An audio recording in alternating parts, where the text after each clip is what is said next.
कहानी की शुरुआत होती है जापान में, जहां 2 लाख से ज्यादा जबरदस्त निंजाज मौजूद हैं, जो देखने में तो आम आदमियों जैसे ही लगते हैं, लेकिन असल में वो बहुत ही खतरनाक जिंदगियां जीते हैं। सुजुकी एक निचले स्टार की निंजा है, जो मैगजीन एडिटर के रूप में आम लोगों के बीच रहती है। एक दिन अचानक उसे एक मैसेज आया। उसने जल्दी से अपने राइटर को अलविदा कहा और एक पुल की तरफ बढ़ी। वहां पहुंची तो उसे एक रशियन आदमी दिखाई दिया, जो कि निंजास का शिकार करता है। इसी आदमी को मारने का मिशन उसे दिया गया है। उस आदमी ने सुजुकी पर गोली चलाई, जिससे बचकर सुजुकी ने अपनी हील से वार किया, जो अचानक से 2 तीखे खंजरों में बदल गई। वो आदमी जैसे तैसे बचा और अपनी बंदूक से सुजुकी पर गोलियां चलाता रहा, लेकिन सुजुकी ने बचकर कुछ निंजा स्टार्स उसकी तरफ फेंके और फिर पीछे से आकर उसके गहनों पर लात दे मारी। लेकिन फिर भी वो आदमी रुका नहीं। उस पर सुजुकी के करंट वाले डंडे का भी असर नहीं हुआ और उसने सुजुकी को जमीन पर पटक दिया। कुछ दूरी से एक दूसरा निंजा ये सब कुछ देख रहा था।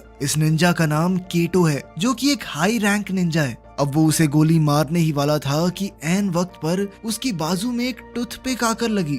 जैसे ही उसने पलट कर देखा तो एक लड़का उसकी तरफ भागता हुआ आ रहा था। ये भी एक निंजा है जिसका नाम है कुरो।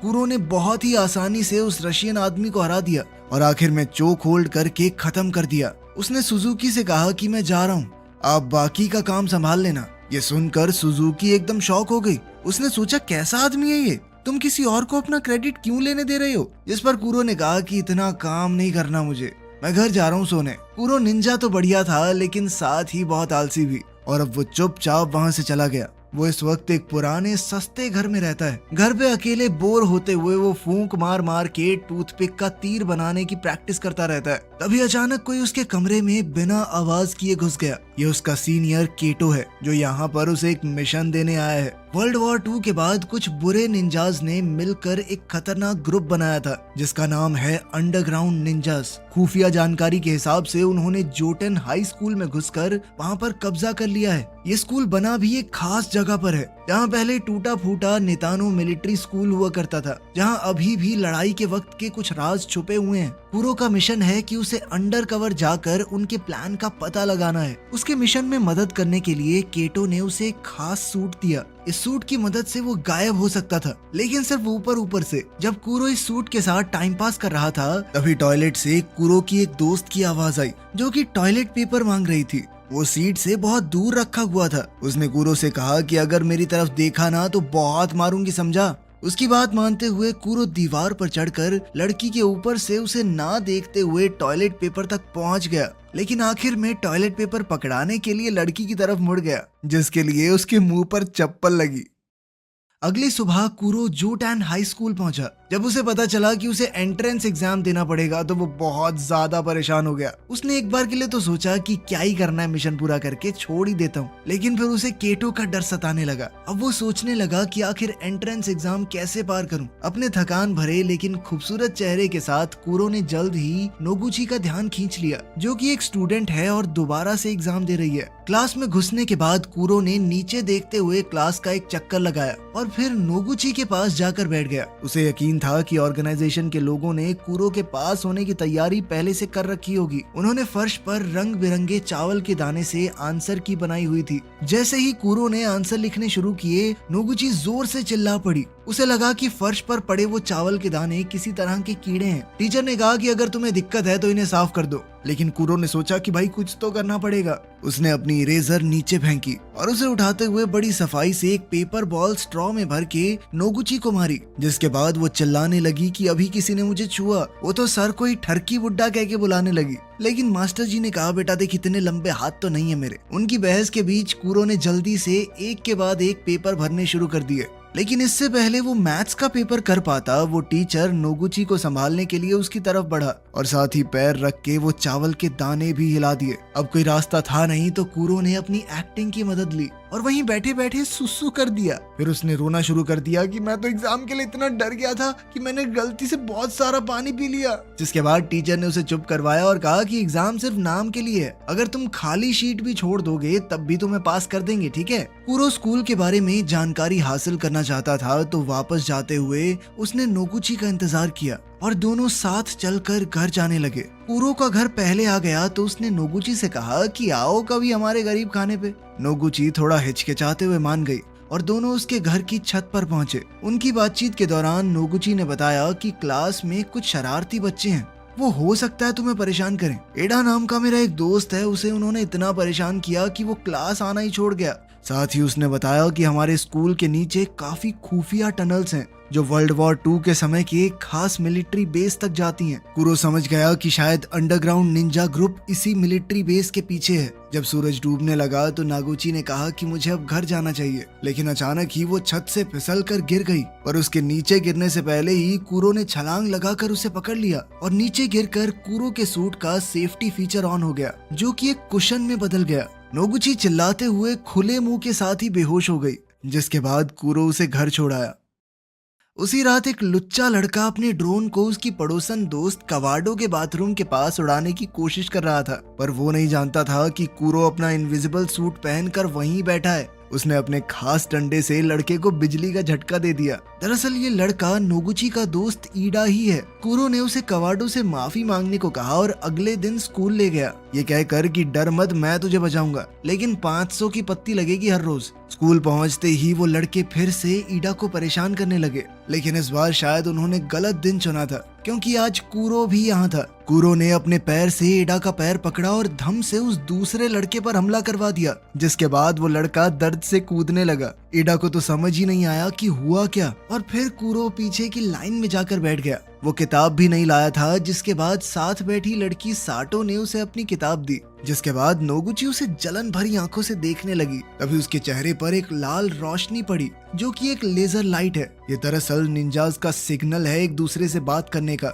इसके बाद कुरो उठा और क्लास से बाहर चला गया। छत पर शियोन नाम का एक लड़का था, वो एक हाई रैंक निंजा है। उस दिन जब कुरो ने उस रशियन आदमी की छुट्टी की थी, उस दिन वो भी वहीं मौजूद था। इससे पहले वो लड़ाई में कूदता कुरो बीच में आ गया। कुरो की ही तरह वो भी स्कूल में एक अंडरकवर निंजा है, जिसका काम था ये पता लगाना कि अंडरग्राउंड निंजा ग्रुप में कौन कौन है। उन दोनों के साथ साथ एक और निंजा है जो यहाँ पर भेस बदल कर रह रहा है। वो इस वक्त स्कूल का डिसिप्लिन डायरेक्टर है। उसने कुरो को क्लास के बाद बॉयलर रूम में मिलने को कहा और फिर वहाँ से गायब हो गया। तभी कुरो ने देखा कि एडा फिर से मुसीबत में पड़ गया है। वो अपने ऊपर का शरीर गायब करके एक बक्सा मुंह पे पहनकर वहां पहुंचा और उन लड़कों में से एक ने कुरो को लात मारी ये जानने के लिए कि वो कौन है, लेकिन उल्टा वो खुद ही नीचे गिर गया। कुरो ने पहले उसकी गेम बिठाई और फिर एडा के पीछे खड़ा होकर उसके हाथ पकड़ लिए। उसने एडा के हाथ से ही दूसरे लड़के को जबरदस्त मुक्का दिया ताकि स्कूल में कुरो का नहीं एडा का नाम हो।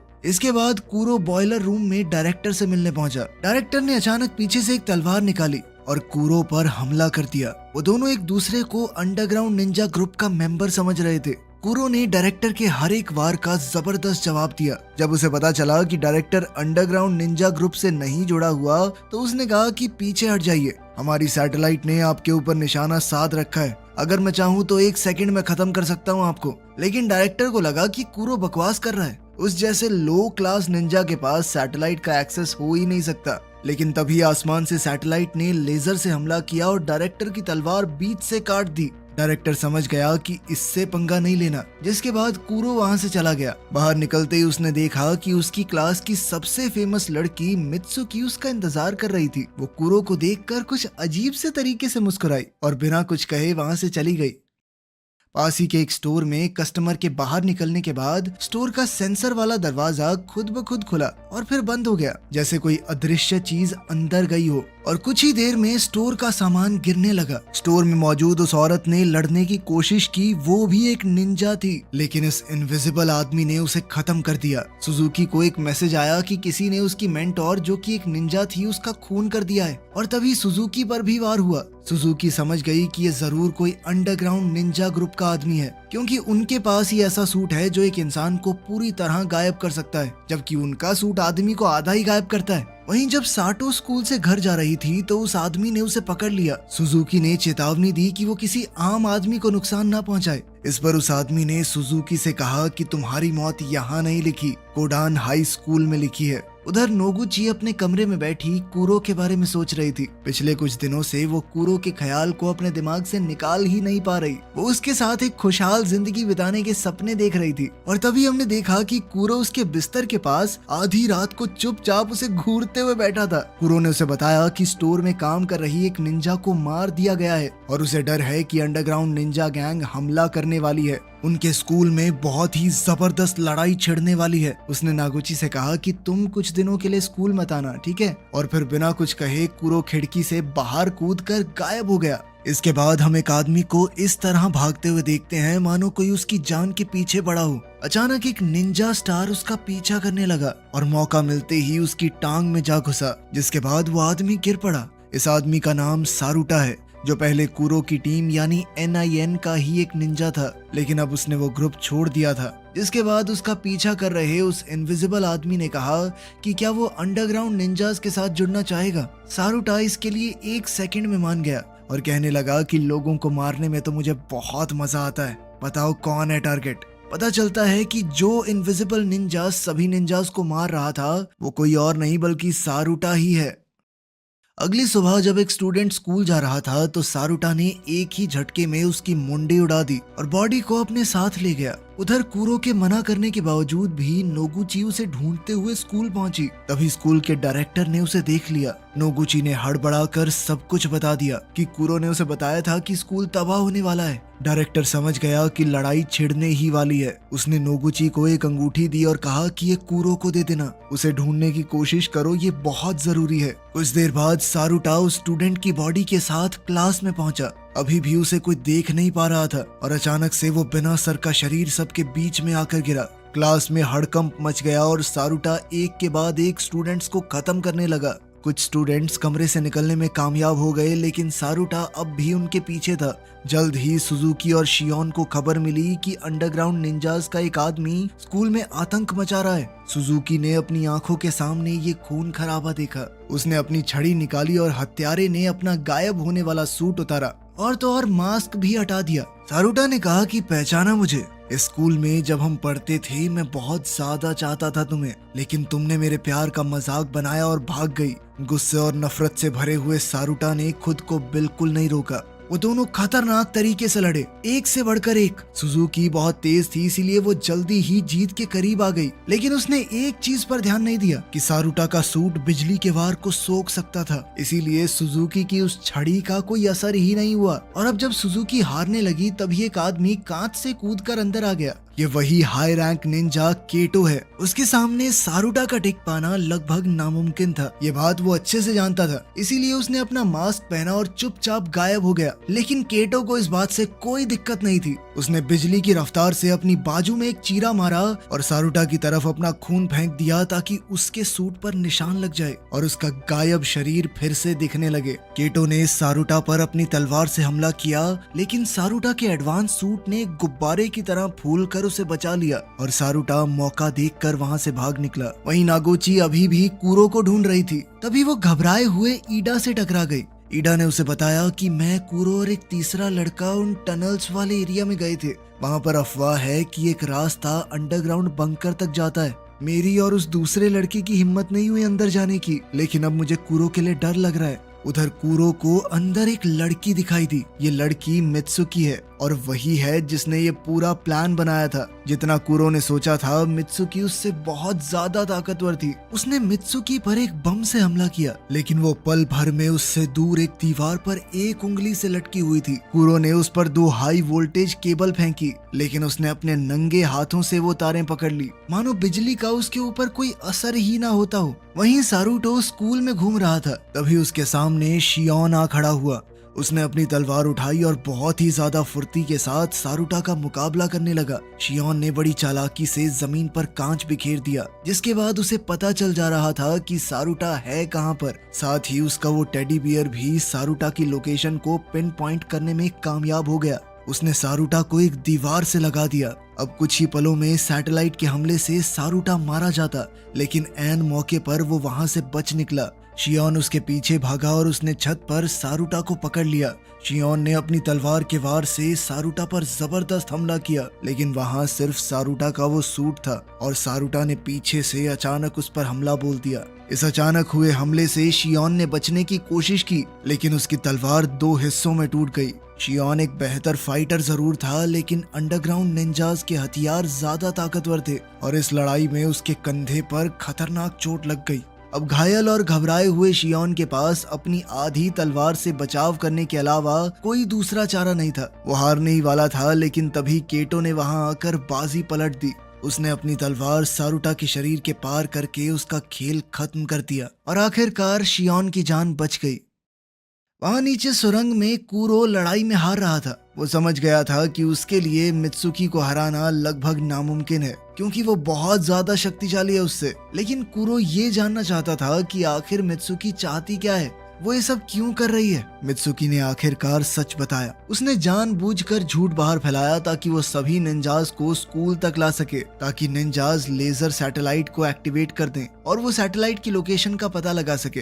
हैक किए हुए डेटा का इस्तेमाल करके इन्होंने सैटेलाइट का पता लगा भी लिया और अब उनका एक आदमी उस सैटेलाइट के पास पहुंच चुका है। उनके एक खास सूट स्पेस में भी काम करते हैं। उधर मित्सुकी ने कूरो पर एक खतरनाक हमला किया। मित्सुकी की जबरदस्त ताकत से कूरो लगातार अपना बचाव कर रहा था, लेकिन असल में वो सिर्फ वक्त काट रहा था कि कहीं से उसके दोस्त आ जाएं और उसे बचा लें। तभी वहां नागोची ईडा के साथ आई। नागोची ने कूरो को वो अंगूठी दी जो डिसिप्लिन डायरेक्टर ने उसे कूरो को देने के लिए कहा था। उसने वो अंगूठी पहनी और उसका एंटीना ऑन किया। तभी एक ड्रोन तलवार लेकर वहां आ गया। उसने वो तलवार उठाई और पैर से मित्सुकी की तरफ धूल उड़ाई और फिर मौका देखकर वार किया। दोबारा से दोनों ने डट कर एक दूसरे का सामना किया, लेकिन कूरो समझ गया कि मित्सुकी के ऊपर सीधा वार करना बेवकूफी है। उसे चकमा देकर अचानक हमला करना होगा। उसका गायब कर देने वाला सूट भी किसी काम का नहीं था, क्योंकि वो सिर्फ उसके ऊपर के शरीर को गायब करता था। सूट एक्टिवेट करने के बावजूद भी मित्सुकी उसे देख तो सकती थी। कूरो ने अपने दिमाग में कई बार सोचा कि अगर मैं ऐसे लड़ूं तो क्या होगा, लेकिन हर बार वो मारा जाता। आखिरकार उसे समझ आ गया कि वो इस तरह तो नहीं जीत पाएगा। उसके पास एक ही तरीका था मित्सुकी को हराने का। उसने जबरदस्त टेक्निक से सीधा हमला शुरू किया और वो अपनी जान की परवाह ना करते हुए आगे बढ़ गया, जिसके बाद उसकी तलवार मित्सुकी के आर पार हो गई और मित्सुकी की तलवार कूरो के। उसने मित्सुकी को धक्का देकर तलवार खींच ली।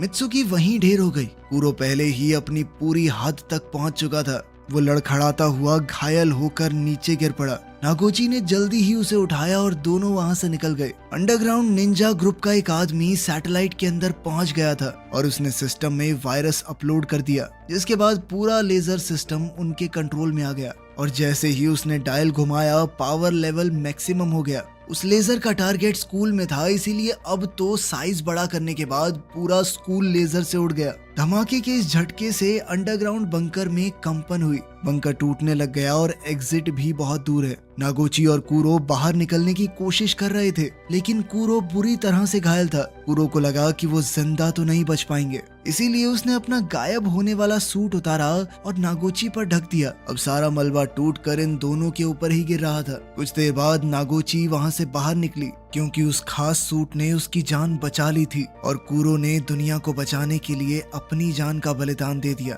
लेकिन फिल्म के आखिर में हम कूरो के जुड़वा भाई जूरो को देखते हैं, जो न जाने क्यों नोगुची से मिलने आया था। वीडियो पसंद आई तो लाइक कर देना, चैनल को सब्सक्राइब कर देना। मिलते हैं अगली वीडियो में।